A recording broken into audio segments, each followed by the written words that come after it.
ہے ساری ہم تیرے لیے رب دو جہاں، ہے منتظر اشارے کا تیرے یہ آسماں، اے رب کائنات سن لے انسان کی فغاں، دنیا کو تو بنا دے محبت کا مکان، انسان نے خود اپنے لیے تنگ کر لیا، انسان کے لیے جو بنایا گیا تھا یہ جہاں، ہم تیرے در سے مانگ رہے ہیں قبول کر، انسانیت کو بخش دے اب مستقل امان، انسانیت کو بخش دے اب مستقل امان۔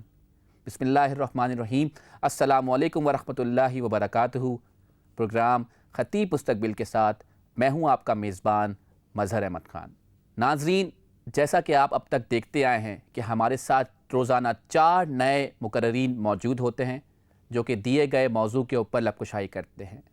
آج ہمارا کوالیفائنگ راؤنڈ کا آخری پروگرام ہے، یعنی آج بھی ہمارے ساتھ 2 بچے کوارٹر فائنلز میں کے لیے کوالیفائی کریں گے اور کل یعنی کہ 16ویں روزے سے ہمارے کوارٹر فائنل سٹارٹ ہو جائیں گے۔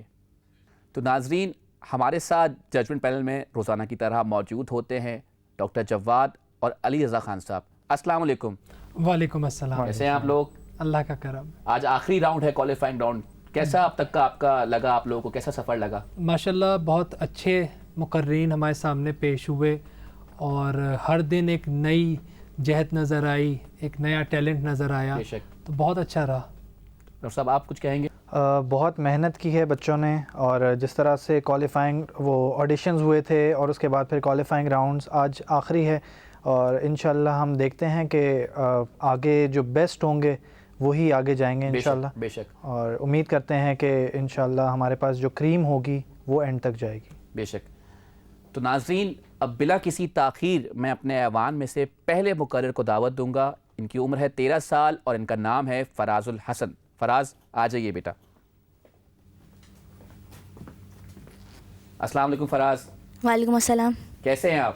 بالکل ٹھیک۔ اچھا فراز، آپ کو بھی اور باقی بچوں آپ کو بھی بتاتا چلوں کہ آپ کے پاس ٹوٹل 3 منٹ کا ٹائم ہے، ٹھیک ہے؟ 3 منٹ کا مطلب ہے 180 سیکنڈز، ٹھیک ہے؟ ان 3 منٹس میں سے جب 2 منٹ ختم ہو جائیں گے تو میں اس بیل کو جو سامنے رکھی ہوئی ہے 1 مرتبہ بجاؤں گا، ٹھیک ہے؟ اس کا مطلب یہ ہوگا کہ آپ کے پاس ابھی آخری منٹ ہے، آپ اپنی اسپیچ کو کنٹینیو رکھیں، ٹھیک ہے؟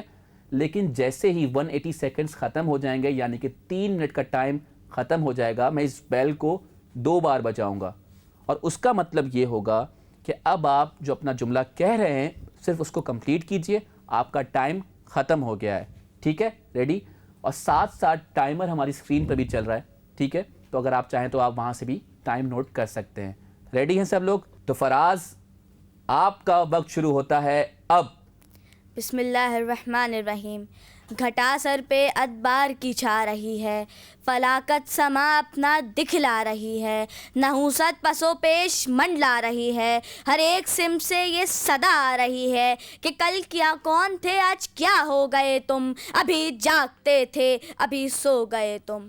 صدر علی وقار، زندگی بسر کرنے کے لیے مادی اسباب سے بڑھ کر اخلاقی اقدار کی دولت درکار ہوتی ہے۔ اخلاق کے پھولوں سے تہی دامن قوم کارگاہ حیات میں چوتوں سے ٹھکرائی اور کانٹوں میں گھسیٹی جاتی ہے، لیکن ہم اپنی آنکھوں سے دیکھتے ہوئے زہر کی پڑیاں کھا رہے ہیں اور جینے کی تمنا لیے ہوئے ہیں۔ ہم بحر اسیاں کی پراشوب موجوں میں اپنی کشتیاں ڈبو رہے ہیں، اس کے بعد ساحل مراد پر سلامتی کے ساتھ ہمکنار ہونے کے دعوے دار بھی ہیں، ماحول کی آلودگی کی شکایت بھی کرتے ہیں اور ماحول کو آلودہ کرنے میں کوئی کسر بھی اٹھا نہیں رکھتے۔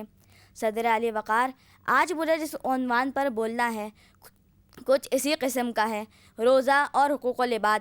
روزہ ضبط نفس کا نام ہے، لیکن اکثر دیکھنے میں آتا ہے کہ انسان روزہ رکھنے کے بعد بات بات پر غصہ ہو جاتا ہے، گویا روزہ رکھ کر ہم پر احسان کر رہا ہو، حقوق العباد کی پرواہ نہیں کرتا۔ جناب والا، ہمیں یہ احساس ہونا چاہیے کہ روزہ فرض ہے، اس کی ادائیگی ضروری ہے، لیکن ہم پر بندوں کے حقوق بھی لازم ہیں، وہ بھی ادا کرنے ہیں۔ جناب والا، ان تمام حقوق کا عام حالات میں بھی خیال رکھنا چاہیے، کجا روزے کی حالت میں تو خاص طور پر خیال رکھنا چاہیے کہ روزے کی حالت میں ادا کیے گئے ادا کیے گئے نفل کا ثواب فرض کے برابر ہوتا ہے اور فرض کا ثواب 70 نمازوں کے برابر ملتا ہے. اسی طرح روزے کی حالت میں کیے گئے غلط کاموں کا گناہ بھی بہت زیادہ ہے. لیکن جناب والا افسوس کے ساتھ یہ کہنا پڑتا ہے کہ آج ہماری حالت یہ ہے کہ جو غریب ہیں میرے شہر کے انہیں بھوک پیاس کی مار دو. کوئی اپنا حق جو طلب کرے تو اسے زمین میں اتار دو. جو میرے حبیب و رفیق ہیں انہیں خوب مال و منال دو. جو میرے خلاف ہیں بولتے انہیں نوکری سے نکال دو. جو ہے بے خطا وہی در بدر یہ عجیب طرز نصاب ہے. جو گناہ کرے وہی معتبر یہ عجیب روز حساب ہے. ان حالات میں ہمارے لیے محمد صلی اللہ علیہ وآلہ وسلم کے سوا کوئی پناہ گاہ نہیں ہے. اگر ہم اللہ کے ہو گئے اور محمد صلی اللہ علیہ وآلہ وسلم کی سنت کو مضبوطی سے پکڑنے والے بن گئے, حقوق و لباد کا خیال رکھنے والے بن گئے, تو آسماں ہوگا سحر کے نور سے آئینہ پوش. پھر ظلمت رات کی سیما بپا ہو جائے گی. پھر دلوں کو یاد آئے گا پیمانے سجود. پھر زبین خاک حرم سے آشنا ہو جائے گی. وما علینا الا البلاغ المبین. Very good. ناظرین, یہ تھے فراز الحسن, اور فراز نے ٹائم کا بہت اچھے طریقے سے استعمال کیا اور بہت ہی اچھے طریقے سے ادائیگی کی فراز آپ نے. تو ناظرین, اب بڑھتے ہیں اپنی اگلی مقررہ کی جانب. ان کی عمر ہے محض 10 سال اور ان کا نام ہے نبیہہ قمر. نبیہہ بیٹا آ جائیے. السلام علیکم نبیہہ. وعلیکم السلام. کیسی ہیں آپ؟ الحمدللہ. رولز بتائیں, آپ کو ٹائم کا بھی پتہ ہے؟ جی. تو نبیہہ قمر, آپ کا وقت شروع ہوتا ہے اب. مبارک ہو کہ ایک بار پھر وہ مہینہ جلوہ گر ہو گیا جس کا انتظار خود حضور پاک صلی اللہ علیہ وآلہ وسلم کو بھی ہوا کرتا تھا. یہ تو وہ مہینہ ہے جس میں قلب کو نرم کر دیا جاتا ہے, شیاطین کو قید کر لیا جاتا ہے اور پوری دنیا میں نیکی کا راستہ اختیار کرنے میں آسانی ہو جاتی ہے. جناب والا, اس مہینے میں ہم اللہ کے حقوق تو ادا کرتے نظر آتے ہیں مگر حقوق العباد کو بھول جاتے ہیں, جبکہ ہم نے بزرگوں سے سنا بھی ہے کہ اللہ کا مجرم ہونا اتنا خطرناک نہیں جتنا اللہ کے بندوں کا مجرم ہونا خطرناک ہے, کیونکہ یہ تو وہ گناہ ہیں جو نہ ہی نماز پڑھنے سے, جو نہ ہی حج کرنے سے اور جو نہ ہی روزہ رکھنے سے معاف ہو جائیں گے. جناب والا, ہم تو اتنے بحث ہو گئے ہیں کہ اس بات کو جاننے کے باوجود بھی کل بات کو کوئی ترجیح نہیں دیتے.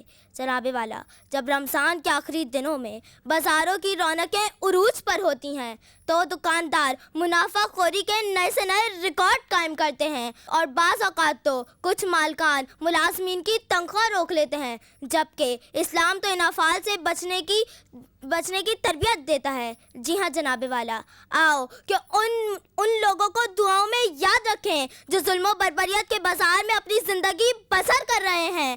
آؤ کہ ان کشمیریوں کو یاد کریں اور ان کا ساتھ دیں جن کی ہر شب کربلا اور ہر دن قیامت بن کر ٹوٹتا ہے. آؤ کہ ہاتھ اٹھائیں ان بے نور آنکھوں کے لیے جو امداد کے انتظار میں بہتے بہتے بے نور ہو گئیں. آؤ کہ مدد کریں ان چھوٹی چھوٹی کلیوں کی جو افغانستان کے پہاڑوں میں تصویر احف کا ہیں. آؤ کہ نظر دوڑائیں ادھر جہاں پہ وہ چھوٹی چھوٹی بچیوں کے ساتھ جرم بے گناہ میں جلا کر خاک کر دیا جاتا ہے. آؤ کہ ان لاپتہ افرادوں کی مدد کریں جن کے رشتہ دار حکمرانوں سے فریاد کرتے پھرتے ہیں. جی ہاں علی وقار, ہمیں اللہ کے حقوق کے ساتھ ساتھ حقوق العباد کو بھی ترجیح دینی چاہیے, کیونکہ اگر وہ انسان کیا ہی بد نصیب ہوگا جو اللہ کے بندوں پر رحم نہ کرے. بقول شاعر, درد دل کے واسطے پیدا کیا انسان کو, درد دل کے واسطے پیدا کیا انسان کو, ورنہ طاعت کے لیے کچھ کم نہ تھے کرو بیاں. وَمَا عَلَيْنَا إِلَّا الْبَلَاغُ الْمُبِينُ. Very good. نبیہہ, اپنی جگہ پہ آ سکتی ہیں آپ. تو ناظرین, یہ تھی نبیہہ قمر جو بہت ہی خوبصورت انداز میں لب کشائی کر رہی تھی, اور آج کا ٹاپک جو کہ روزہ اور حقوق العباد ہے, اس کے اوپر بہت ہی اچھے طریقے سے اپنا کانٹینٹ ریڈی کیا تھا انہوں نے. ناظرین, پروگرام میں وقت ہوا ہے ایک مختصر سے وقفے کا. جب بریک سے واپس آئیں گے تو اپنے ایوان سے اگلے 2 مقرر کو یہاں بلائیں گے اور ان کی اسپیچز سنیں گے اور جانیں گے ججز کی رائے اور ریزلٹس کہ آج وہ 2 کون سے خوش نصیب ہوں گے کہ جو اگلے راؤنڈ میں کوالیفائی کریں گے. دیکھتے رہیے پروگرام خطیب مستقبل کے۔ السلام علیکم ورحمۃ اللہ وبرکاتہ۔